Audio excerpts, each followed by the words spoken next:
Bienvenue sur la chaîne YouTube de Maths pour tous. Sur cette chaîne, nous parlons des mathématiques de façon générale.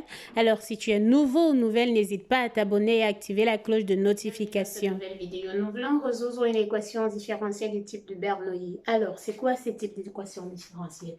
Si on a une équation différentielle d'ordre 1 de la forme y' de t plus a de t y de t égale à b de t, y puissance alpha, avec alpha qu'on peut dire strictement supérieur à 1, pardon. Alors, cette équation, c'est une équation de type de Bernoulli. Alors, pour résoudre ce type d'équation, en général, on pose un z de t égale à 1 divisé par y de t puissance de alpha moins 1. Donc, voilà. Pour résoudre ce genre d'équation, on pose z sous cette forme. Alors ici, l'exemple que nous avons choisi, c'est résoudre l'équation t puissance 4, y' égale à t puissance 3, y puissance 3. Alors la première des choses que je vais faire, c'est de renvoyer t puissance 4 au dénominateur.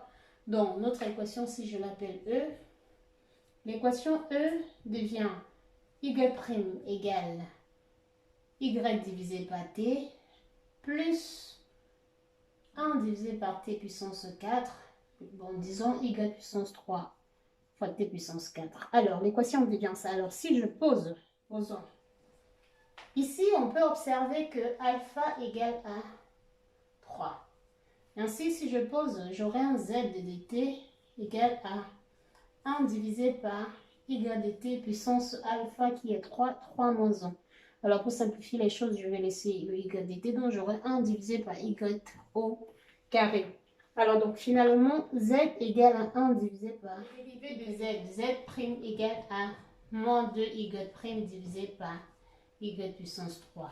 Ainsi, je vais remplacer la valeur de y' qui est égale à ça. Donc, je remplace la valeur de y', donc j'obtiens z' égale à, en remplaçant la valeur de y', j'aurai moins 2 multiplié par y divisé par t puissance, il y a juste t multiplié par y puissance 3 moins 2 fois y puissance 3 divisé par t puissance 4 fois y puissance 3. Alors si je simplifie les y, j'aurai finalement z' égale à moins 2 divisé par t multiplié par 1 sur y au carré, moins 2 divisé par t puissance 4. Donc, si je remplace également ceci qui représente le z, j'obtiens une équation z' moins 2. Z' égale à moins 2 divisé par tz, moins 2 divisé par t puissance 4. Donc, au final, j'ai une équation différentielle z' plus 2 divisé par tz égale à moins 2 divisé par t puissance 4.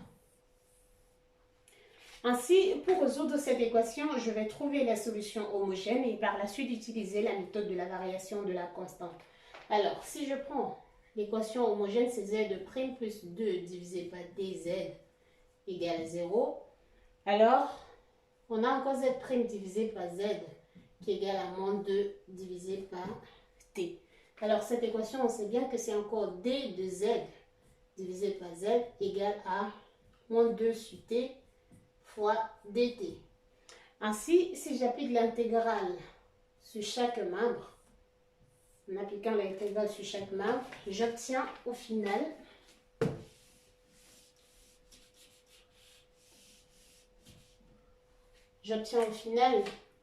ln de la valeur absolue de z qui est égale à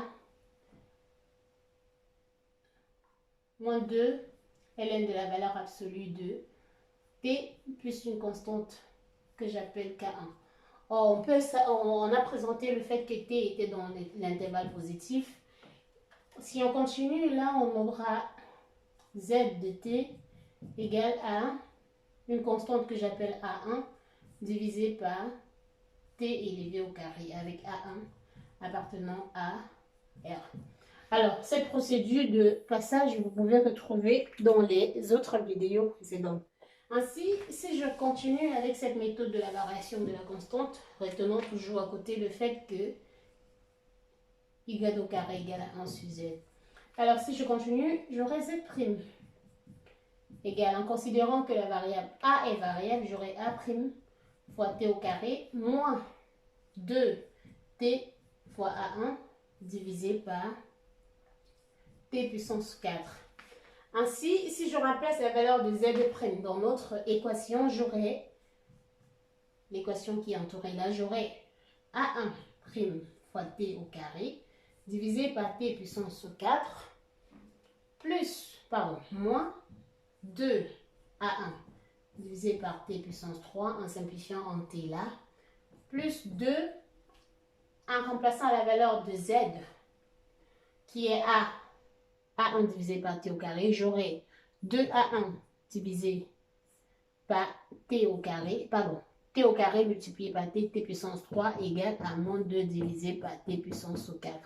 Ainsi, vous pouvez observer qu'il y a la valeur de ces valeurs qui vont partir. Donc, on va continuer avec ça et ceci. Donc, si je continue de ce côté, j'aurai finalement A1'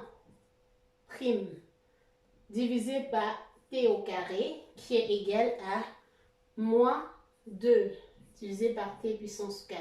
Ceci entraîne donc que A1' est égal à, je renvoie, moins 2 divisé par t au carré.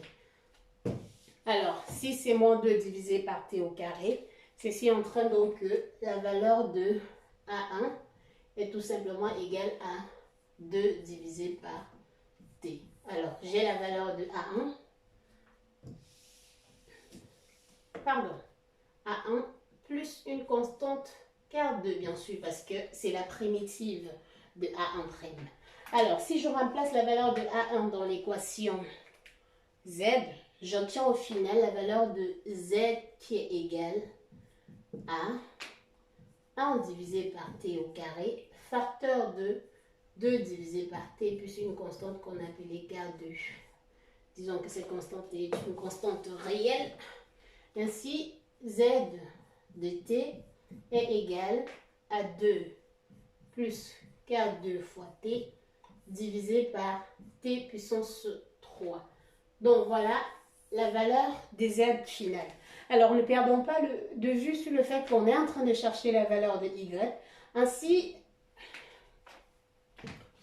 continuons de ce côté, on a y qui est égal à y carré qui est égal à 1 divisé par z.